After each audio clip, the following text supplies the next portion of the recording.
নবদ্বীপে সেই সুরধনী গঙ্গার তীরে এক রজ অর্থাৎ ধোপা কি করছিলেন? কাপড় কাটছিলেন। কারণ তার জীবিকাই এটা, তার পেট চলে এই কাপড় কেচে। তা হঠাৎ আমার গৌরহরি সেই রজকের পেছনে এসে ডাকছে আর বলছে, রজ ভিক্ষা দে, রজ ভিক্ষা দে আমার। সেই রজ শুনেও না শোনার ভান করেছে। কেন না, পথে ঘাটে তো কত ভিখারি ঘুরে বেড়া। সেই রজ বারবার ডাকছেন, রজকে ডাকছেন, সেই রজ না শোনার ভান করছে। আমার গৌরহরি ডাকছে, এই রজ ভিক্ষা দে আমার। তখন সেই রজক মনে মনে ভাবছে, এ তো দেখি আচ্ছা ভিখারি, আমি কি তোমার জন্য এখানে ডালা সাজিয়ে এনেছি ভিক্ষা? দেখুন, আমরা যখন কোনো কাজ করতে যাই, আমরা কি ভিক্ষার ডালি সাজিয়ে নিয়ে যাই না? সেই রজককে বারবার বলছি, আরে রজক এমন করে বলছে। এই বলতে বলতে আবার যখন গৌরহরি পেছনে দেখেছে, সেই রজকে মানে যেই না গৌরহরির দিকে ফিরে তাকিয়েছে, সে থরথর করে কাঁপতে শুরু করেছে। কেন রজক কাঁপছে কেন? আর কাঁপবে নাই বা কেন?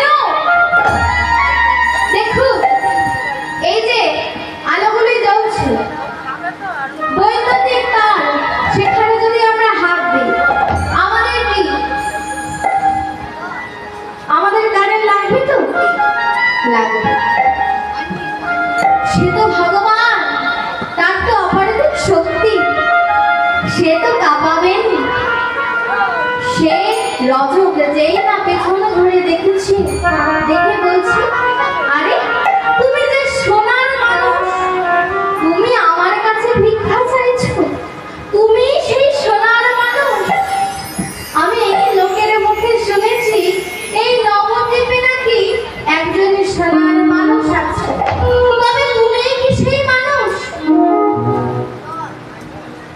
হে প্রভু, তুমি আমার কাছে ভিক্ষা চাইছো, আমি তো সামান্য রজক, আমি তোমাকে কি ভিক্ষা দেব?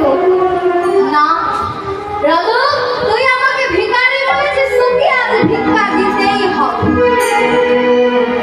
সেই রজক বলছে, হে প্রভু, আমার কাছে ভিক্ষা দেওয়ার মতো তো কিছু নেই, না তোকে আজ ভিক্ষা দিতেই হবে।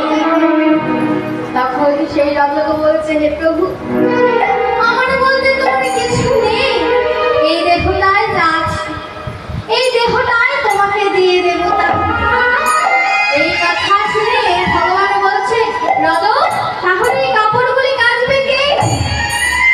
সেই রজক বলছে, হে প্রভু, নিজের সুখের জন্য নিজে যাতে ভালো থাকি, তার কারণে আমি অনেক কিছু করেছি, কিন্তু এখন থেকে আমি কি করবো জানো? আমি গৌ